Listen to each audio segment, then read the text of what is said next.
informer Son Excellence, Monsieur le Premier ministre, que pour cette clôture, nous avons simplement envoyé des courriers à nos invités habituels parce qu'ils ont l'habitude de venir participer aux ouvertures, aux clôtures et même aux discours que vous prononcez ici. Mais nous avons envoyé un courrier pour leur demander qu'ils pouvaient suivre ça en direct sur les chaînes de la télévision nationale et naturellement sur la radio du Parlement. Donc, on tenait à vous donner cette information avant de poursuivre. Également, pour ceux qui ont des portables, serait intéressant qu'en sortant de la salle, vous n'oubliez pas de remettre la sonnerie. C'est juste une information. Alors, je n'ai pas dit de mettre sous silencieux, j'ai dit en sortant de la salle, pensez à remettre la sonnerie parce que vous pouvez rater des appels dehors. Alors, je m'en vais vous lire quelques annonces. Mesdames et messieurs les députés sont informés qu'il a été mis à leur disposition auprès des présidents des groupes parlementaires le procès-verbal de la séance plénière du jeudi 23 janvier 2020. À ce jour, aucun amendement n'est parvenu à la présidence de l'Assemblée nationale. Alors, en application des dispositions de l'article 64, alinéa 3 de notre règlement, ce procès-verbal est considéré comme adopté. Alors, mesdames et messieurs les députés, la séance de cet après-midi sera exclusivement consacrée au discours de clôture de la première session ordinaire de l'année 2020 de l'Assemblée nationale. Ceci étant, du coup, je me suis introduit moi-même pour livrer le discours.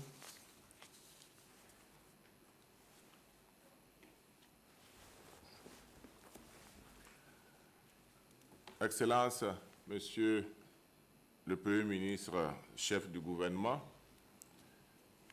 Mesdames et Messieurs les membres du gouvernement, Mesdames et Messieurs les membres du bureau, présidents de commission, président du groupe parlementaire de l'Assemblée nationale, honorables députés à l'Assemblée nationale, distingués invités, Mesdames et Messieurs.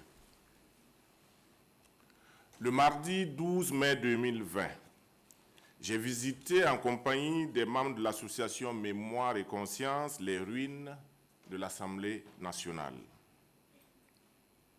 Je n'y étais pas allé pour un pèlerinage, mais les sentiments que j'ai éprouvés en ces instants-là n'étaient pas loin de ceux d'un pèlerin sur un lieu chargé d'histoire et d'émotion. Nous y sommes allés pour convenir de la zone qui servira de musée et de celle qui fera l'objet d'une réhabilitation au profit du personnel du Parlement. Au-delà de l'insurrection populaire des 30 et 31 octobre 2014, dont elle est l'émanation, cette initiative de l'association Mémoire et Conscience, à laquelle l'Assemblée nationale du Burkina Faso a souscrit depuis 2016, servira de témoin de l'histoire des luttes héroïques et victorieuses de notre peuple face à toute forme de confiscation de sa souveraineté. Ce devoir de mémoire auquel nous invite ce projet de musée s'impose donc à tous les Burkinabés sans distinction d'appartenance politique. Héritière en second de ces moments tumultueux de l'évolution politique de notre nation, la 7e législature s'est engagée à réhabiliter l'image d'une institution parlementaire qui a longtemps cristallisé les ressentiments du peuple et a fini par en payer le prix par un auto-da-fé.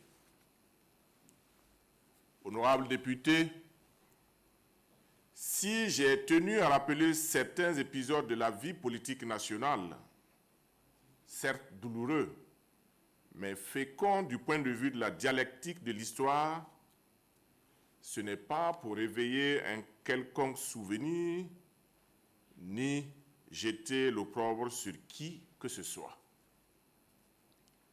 Si j'ai tenu à les évoquer, c'est juste pour rappeler la responsabilité qui est désormais la nôtre. Faire du parlementarisme autrement. Faire du parlementarisme autrement, c'est nous rapprocher plus des citoyens et de leurs préoccupations. Faire du parlementarisme autrement, c'est nous mettre le plus possible à l'écoute des Burkinabés pour mieux assumer et assurer toutes les missions constitutionnelles dévolues aux députés. Monsieur le Premier ministre, distingués invités, mesdames et messieurs, ouverte le mercredi 4 mars 2020, la première session ordinaire de l'année de notre auguste Assemblée tire à sa fin. Avant tout propos, qu'il me soit permis de féliciter les honorables députés pour leur disponibilité, leur engagement et leur esprit de responsabilité sans lesquels la représentation nationale n'aura pas réussi le pari d'assurer la continuité de ses missions dans ce contexte sanitaire mondial. En effet, la présente cérémonie intervient au moment où notre monde, éprouvé, désarçonné et désemparé par la violence et la fulgurance du Covid-19, tente un retour prudent à la vie normale.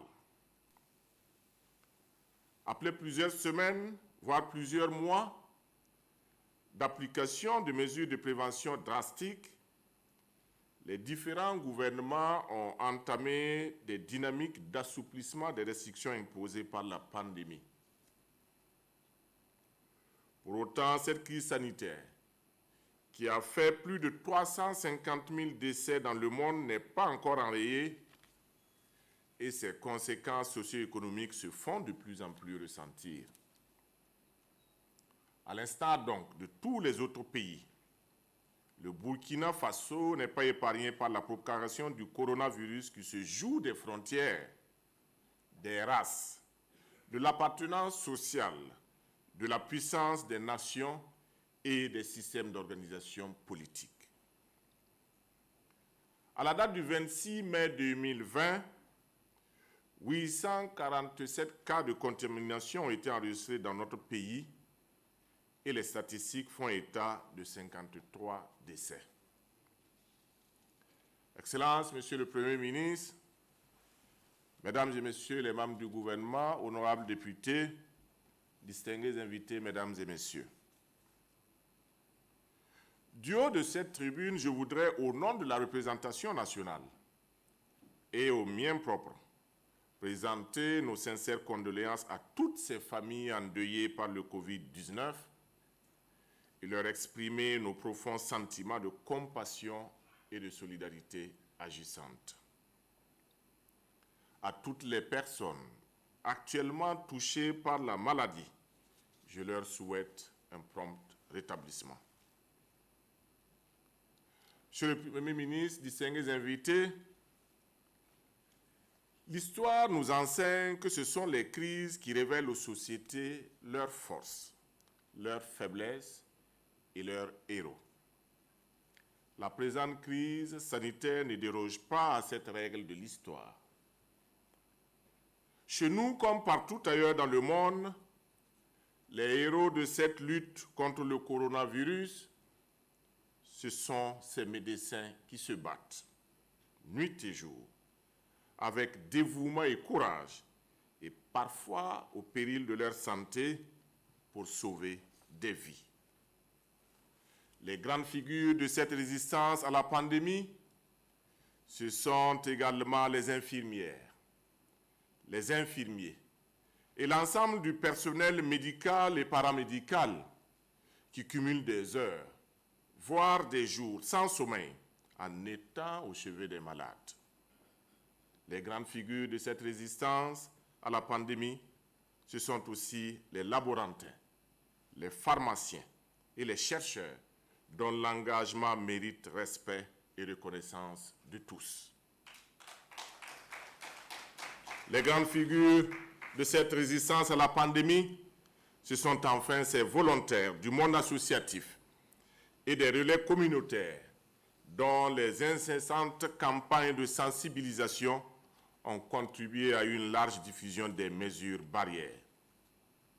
Alors à toutes ces femmes et à tous ces hommes qui se trouvent en première ligne du combat, je vous prie de les acclamer à la hauteur de leurs engagements et de leurs mérites et de leurs sacrifices.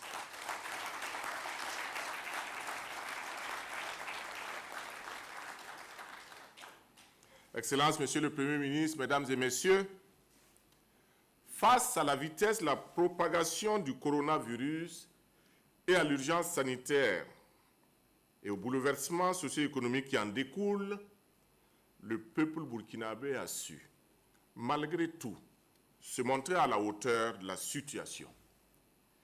Il a su se montrer à la hauteur de la situation en restant fidèle à l'esprit burkinabé qui veut que face à toute nouvelle épreuve, nous soyons réactifs, solidaires, fraternels, unis et concitoyens. J'en veux pour preuve ce formidable élan de solidarité nationale, déclenché de toutes parts et venu de toutes les couches socio-professionnelles pour briser la chaîne de contamination du coronavirus. Ainsi, des personnes physiques, des entreprises privées, des établissements publics, des associations professionnelles, des ONG, des partenaires techniques et financiers de notre pays, et j'en oublie certainement, se sont joints à la chaîne de solidarité.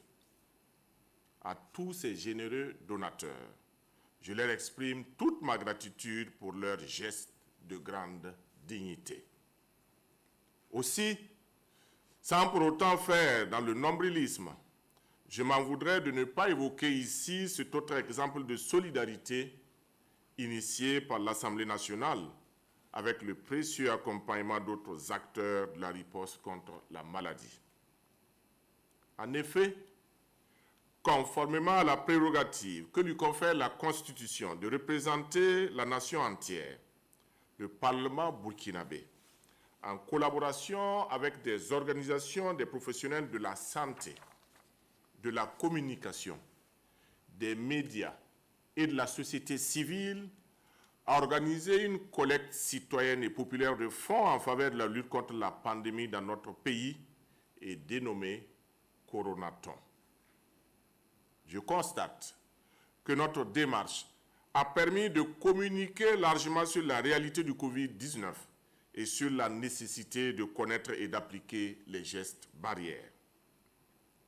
Cette campagne de contribution volontaire, qui a duré 1 mois, a permis de toucher environ 2 millions de personnes sur les réseaux sociaux et mobiliser environ 450 millions de francs CFA. Permettez-moi, honorables députés, en votre nom à tous et en celui des citoyens burkinabés que nous représentons, de renouveler notre reconnaissance et notre gratitude à toutes ces associations des professionnels de la santé, des médias, de la communication et de la société civile qui ont dépensé sans compter pour un succès éclatant de cette initiative populaire et citoyenne. Au peuple burkinabé et à sa diaspora, qui ont manifesté un intérêt particulier pour le Coronaton, nous lui sommes très reconnaissants. Enfin, nous exprimons nos remerciements à tous les amis du Burkina Faso, résidant sur notre territoire ou à l'extérieur, qui nous ont à cette occasion témoigné de leur soutien fraternel. Excellences, Monsieur le Premier ministre, distingués invités, Mesdames et Messieurs, le choc sanitaire dû à l'apparition du coronavirus a entraîné des répercussions sociales et économiques durement ressenties aussi bien par nos populations que par l'État. En vue de minimiser les impacts de la pandémie sur les ménages et les entreprises, le président du FASO, Son Excellence M. Roch-Marc Christian Kaboré, dans son adresse à la Nation le 2 avril dernier, a annoncé un ensemble de mesures sociales, économiques et de prise en charge sanitaire dont le financement nécessite la mobilisation de 394 milliards de francs CFA. Au même moment, il est attendu une réduction du taux de croissance de 6% à 2% en 2020 et une baisse des recettes de 306 milliards de francs CFA. Je voudrais, avant de poursuivre mon propos, saluer au nom de la représentation nationale et au mien propre la pertinence de la vision du chef de l'État qui illustre une fois de plus tout l'intérêt qu'il accorde en toutes circonstances au bien-être des couches les plus vulnérables. Aussi, je suis reconnaissant envers le gouvernement pour les résultats appréciables de son engagement dans la lutte contre la propagation de la pandémie. Toutefois, je l'exhorte à inscrire ses actions dans le cadre d'une réponse globale fondée sur une communication claire qui suscite la confiance du public. Monsieur le Premier ministre, Mesdames et Messieurs les membres du gouvernement, honorables députés à l'Assemblée nationale, distingués invités, Mesdames et Messieurs, à l'étape actuelle de la médecine, où il n'existe pas de remède, encore moins de vaccin contre le coronavirus, nous devons donc apprendre à vivre avec. Apprendre à vivre avec, c'est continuer d'observer et de faire observer les mesures barrières.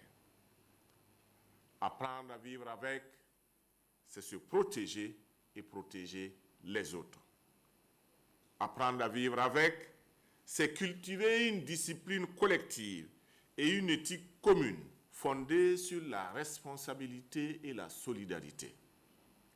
Apprendre à vivre avec, c'est aussi et surtout savoir tirer sans complaisance tous les enseignements que nous livre cette pandémie pour mieux nous projeter sur l'avenir. En effet, malgré les énormes efforts consentis par le gouvernement, cette crise est venue révéler l'extrême vulnérabilité de notre politique sanitaire, le manque d'infrastructures hospitalières et le déficit en personnel soignant. Elle a dévoilé l'état dans lequel se trouve notre système de santé et les conditions difficiles dans lesquelles travaille le corps médical. C'est pourquoi, malgré le coût humain et économique exorbitant de cette crise sanitaire, nous devons aussi la considérer comme une opportunité à saisir pour reformuler un nouveau paradigme de la santé publique. Oui, nous devons la considérer comme une opportunité pour repenser la santé comme un bien commun et lui accorder toute la place qu'elle mérite dans nos politiques publiques. Cette pandémie doit ouvrir la voie vers une refonte de notre système sanitaire. Et ce défi, nous devons et nous pouvons le relever. Dans le cas contraire, ce sont les générations futures qui en paieront le lourd tribut du fait de notre immobilisme et notre incapacité de nous projeter sur les défis sanitaires que le virus vient de nous rappeler. Le monde entier traverse un moment de vérité qui questionne son modèle de société. Le Burkina Faso ne saurait se soucier de cette obligation de remise en question. Distingués invités, Mesdames et Messieurs, s'il y a une activité ou s'il y a une situation dont l'actualité brûlante de la pandémie du Covid-19 a tendance à jeter aux oubliettes, c'est bien contestablement la crise sécuritaire et humanitaire que connaît notre pays. Et pourtant, la situation demeure préoccupante. Et pour cause. Les populations des régions de l'Est, du Sahel, du centre-nord, du nord et de la boucle du Moun restent confrontées à la récurrence des attaques terroristes aux conséquences humanitaires jamais vécues de mémoire de Burkinabé. À la date d'aujourd'hui, plus de 800 000 de nos compatriotes sont en situation de déplacés internes, dont le nombre croissant nous rappelle que plus que jamais, le terrorisme continue de sévir dans nos contrées en dépit des succès militaires que nos vaillantes forces de défense et de sécurité enregistrent sur les théâtres d'opération. C'est le lieu de réitérer nos encouragements, notre soutien et notre solidarité à nos militaires, gendarmes, policiers, douaniers, forestiers et gardes de sécurité pénitentiaire qui se battent, parfois dans des conditions matérielles et logistiques difficiles, pour garantir l'intégrité du territoire et la sécurité publique. À tous ces intrépides gardiens de la cité, dont l'engagement, le professionnalisme et le sacrifice méritent respect et considération, je vous prie de réserver une vibrante ovation en signe de notre reconnaissance et de notre solidarité.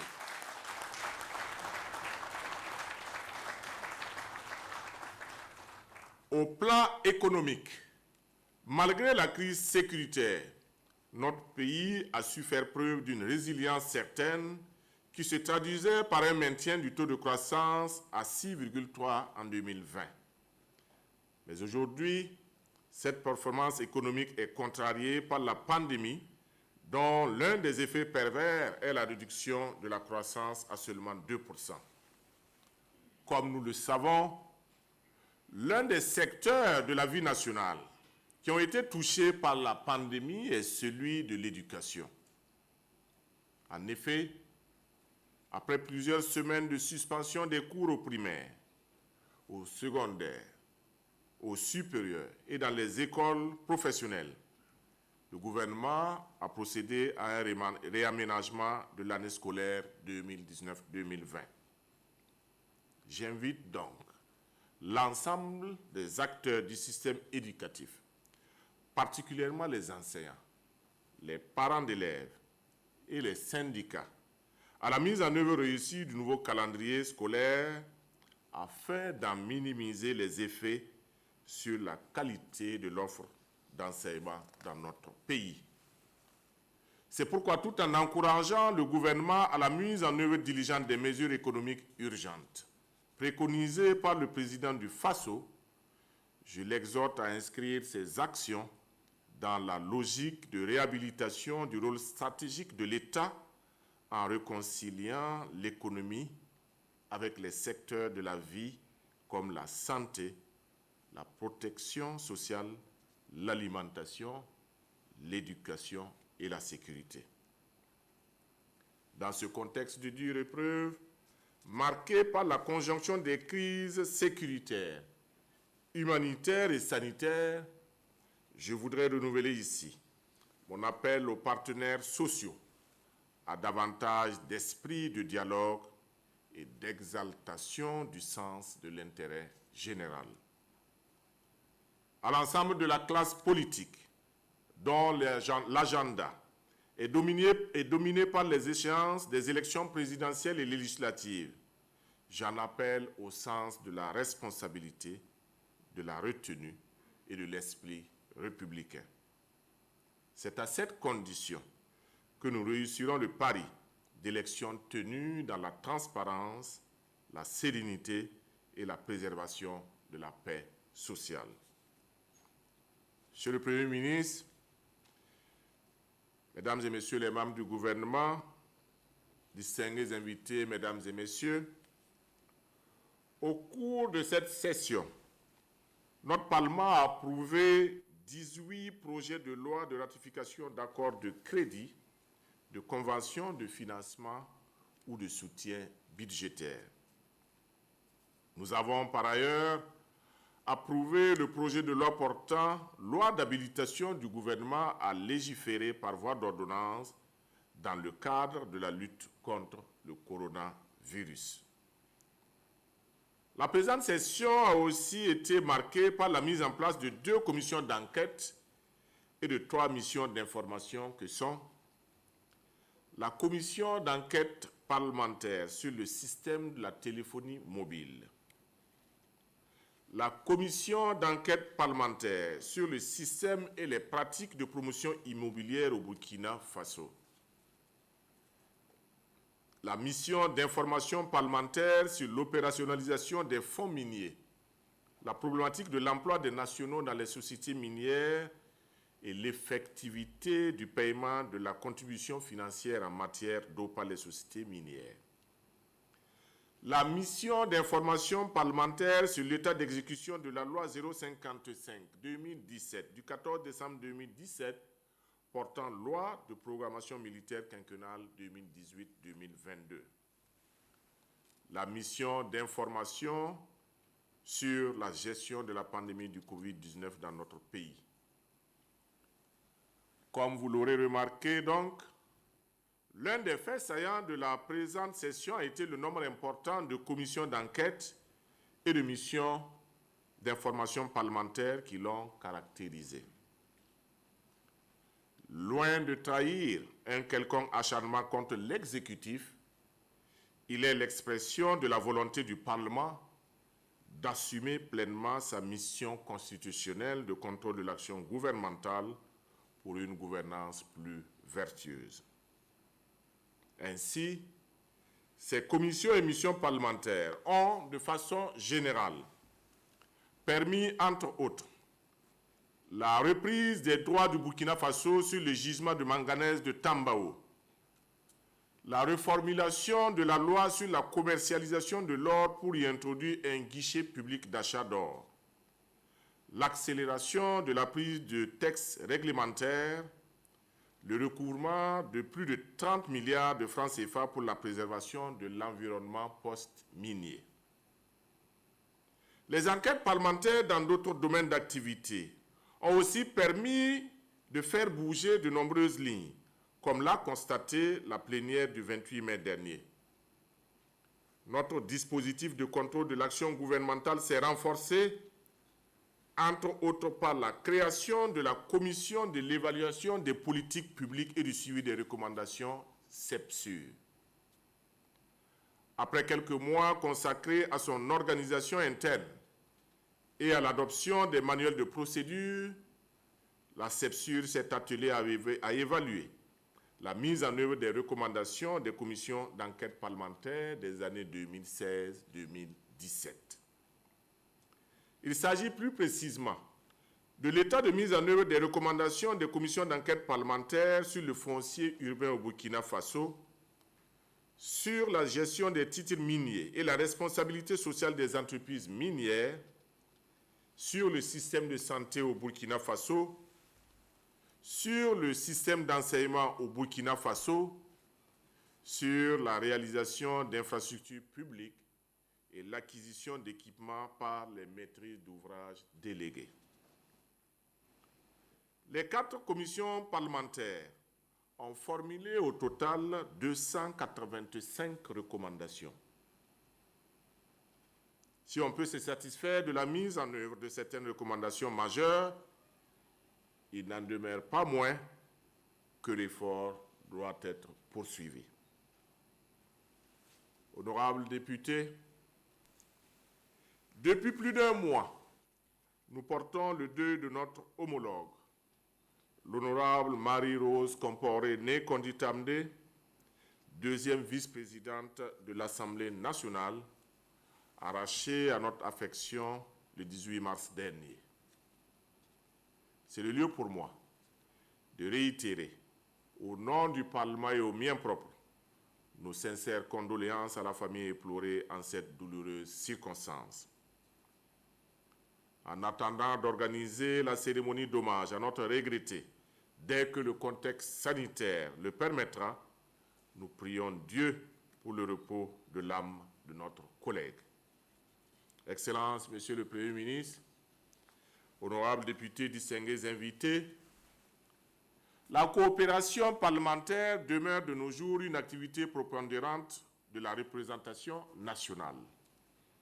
Toutefois, elle a été fortement perturbée par l'irruption de la pandémie du coronavirus, du fait essentiellement de de la fermeture des frontières de tous les États. Face à la gravité du Covid-19 et agissant en ma qualité de président du comité interparlementaire du G5 Sahel, j'ai lancé une déclaration appelant à la solidarité renforcée entre les États membres dans la lutte contre la pandémie. Toujours dans la même circonstance de pandémie du coronavirus, mais cette fois-ci, en ma qualité de président du comité exécutif de l'Union parlementaire des États membres de l'OCI-UPCI, j'ai exhorté les parties prenantes de cette institution à une approche internationale fondée à la fois sur la solidarité qui les unit et sur leur expérience scientifique respective. Distingués invités, mesdames et messieurs, je voudrais faire une mention spéciale à la déclaration de son Excellence, Monsieur le Premier ministre, chef du gouvernement sur la situation de la nation. L'article 109 de notre Constitution dispose en effet que le Premier ministre expose directement aux députés la situation de la nation lors de l'ouverture de la première session de l'Assemblée nationale. Cet exposé est suivi de débats, mais ne donne lieu à aucun vote. Le chef du gouvernement ayant sacrifié à cette obligation constitutionnelle le 19 mai dernier, malgré la crise sanitaire, je le réitère, ainsi qu'à toute l'équipe gouvernementale, nos vives félicitations pour la qualité des réponses apportées aux questions des députés. Tout en saluant l'action du gouvernement, nous nous renouvelons notre invitation à s'investir davantage sur les différents fronts que représentent les défis liés à la pandémie du Covid-19, au terrorisme et à la nécessité de la relance économique. Nous ne doutons pas que, dans un proche avenir, nous sortirons de toutes ces épreuves en peuple plus uni, plus fort et plus solidaire. Distingués invités, mesdames et messieurs, honorables députés, je ne saurais clore mon propos à l'orée de la saison pluvieuse sans souhaiter à nos vaillants et braves paysans de bons et fructueux travaux champêtres. J'exprime à nouveau toute ma gratitude à toutes ces personnalités qui n'ont pas pu effectuer le déplacement de l'hémicycle cet après-midi en raison des mesures de prévention du Covid-19. Par le canal de la télévision nationale ou de la radio du Parlement ou d'autres radios ou d'autres télévisions à travers lesquelles elles nous suivent, nous leur exprimons les salutations fraternelles du peuple burkinabé. Aux honorables députés, en cette année aux 1000 défis, je leur souhaite beaucoup de courage et un bon retour à leurs fiefs politiques respectifs. Je ne doute pas un instant que l'intercession ne sera pas du tout repos au regard de la lutte de positionnement sur les listes de candidatures qui s'annoncent acharnées. Une compétition interne qui risque de raviver les micmacs politiques, les coups bas, les crocs en jambes et les calaboulés. J'en connais qui ont déjà mis à jour leur carnet d'adresses de marabouts, de charlatans ou de tapeurs de sable ou de gravier. Quant aux Bari, Diallo, Boli, Doucouré, Tal et apparentés, je reste à leur disposition pour des consultations gratuites mais efficaces. Sur ce, je déclare close la première session ordinaire de l'année 2020. Dieu bénisse le Burkina Faso, je vous remercie.